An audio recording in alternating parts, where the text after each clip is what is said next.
एक गांव में पंडित जी रहा करते थे। उनके दो बेटे थे।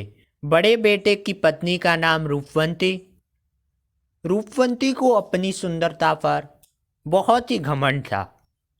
छोटे बेटे की पत्नी का नाम मुक्ता था। वह मन से काफी भोली थी। रूपवंती अपनी देवरानी मुक्ता से रोज लड़ती झगड़ती रहती थी। मुक्ता का पति अपनी भाभी से कहता है, भाभी जी, हम दोनों भाई शहर जा रहे हैं। आप मुक्ता का ख्याल रखना, वह मन से भोली और सीधी है। देवर जी, मैं देवरानी जी का अच्छे से ख्याल रखूंगी। आप आराम से शहर जाके आइए। दोनों भाई शहर चले जाते हैं। रूपवंती, अरे ओ मुक्ता, कहाँ मर गई? घर में इतने कपड़े धोने हैं, तू क्या कर रही है? आई भाभी जी, वो क्या है ना भाभी जी, मैं बर्तन धो रही थी, अब कपड़े धो देती हूँ। कपड़े धोने के बाद खाना बना लेना, मैं बाहर जाके आती हूँ। इस तरह से सारा काम जेठानी देवरानी से करवाती और मुक्ता को बहुत परेशान करने लगी। लेकिन मुक्ता भोली होने के कारण उसे कुछ नहीं कहती थी। मुक्ता, सुन रही है? वो अपने घर पड़ोसन आती है ना, उसके घर पर कुछ दिनों से नौकरानी नहीं आ रही है और उससे घर का काम नहीं होता। तू ऐसा करना, यहाँ सारा काम करके चली जाना। पर भाभी जी, पर क्या? तू रूपा के घर काम करने जाएगी तो रूपा तुझे कुछ पैसे दे देगी। भाभी जी, कल से मैं अपने घर का सारा काम करके रूपा भाभी के यहाँ चली जाया करूँगी। अब रोज सुबह मुक्ता जल्दी उठकर पहले तो घर का काम करती, उसके बाद पड़ोसन रूपा के घर काम करने जाने लगी। अब तो मुक्ता के ये रोज का काम हो गया। गांव के लोग मुक्ता को सीधी व भोली मानते थे। श्रावण का महीना आया। गांव की सारी औरतें भगवान विष्णु के व्रत करने लगी। रूपवती और उसकी दोस्त ने भी दिखावे के लिए वह व्रत किया। मुक्ता को जब पता चला कि गांव की सभी औरतें भगवान विष्णु के व्रत कर रही हैं, तो वह रूपवंती के पास गई और बोली, भाभी जी, मुझे भी व्रत करना है, आप बताओ ना यह व्रत कैसे होता है। रूपवंती कहती हैं, तू अपना काम कर, तुझे आता तो कुछ नहीं है। मुक्ता उदास होकर रूपा के घर काम करने चली गई। क्या हुआ मुक्ता? लगता है आज रूपवती ने तुझे डांटा है। ना, भाभी ने मुझे कुछ नहीं कहा, पर मुझे भी भगवान विष्णु के व्रत करने हैं। अरे इतनी सी बात, रूपवती तो पागल है। मैं तुझे बताती हूँ व्रत कैसे होते हैं। हाँ हाँ भाभी, बताओ ना। ऐसा करना, सुबह उठकर कीचड़ में स्नान करना, फिर कीचड़ से लोटा भरकर पीपल को चढ़ाना और पूरा दिन जितना चाहे खाते रहना। मुक्ता बहुत ही खुश हुई और दूसरे दिन व्रत की ये प्रक्रिया अपनाने लगी। अब रूपवती व रूपा मुक्ता को देखकर जोर जोर से हंसती और उसे पागल समझती। गांव के लोग भी उसे पागल समझने लगे। ऐसे करते करते 1 महीना पूरा हुआ और व्रत भी पूरे हो गए।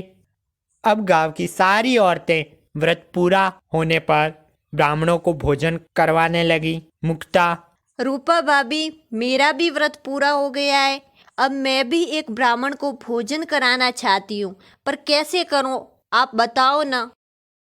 रूपा मन ही मन हंसते हुए, मुक्ता, ऐसा कर, 101 पंडित बुलाकर उसको भोजन करवा देना, क्योंकि तूने तो सच्चे मन से व्रत किया है। पर भाभी, मेरे पास तो 1 भी रुपया नहीं है।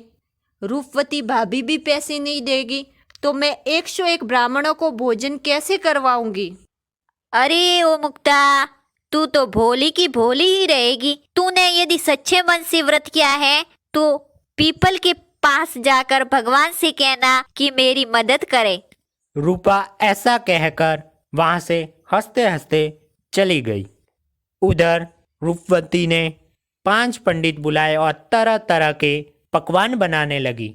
मुक्ता के कहने पर 101 पंडित उसके घर पर आ गए। लेकिन मुक्ता तो इधर उधर घूम रही थी, क्योंकि उसके पास देने के लिए एक भी रुपया नहीं था।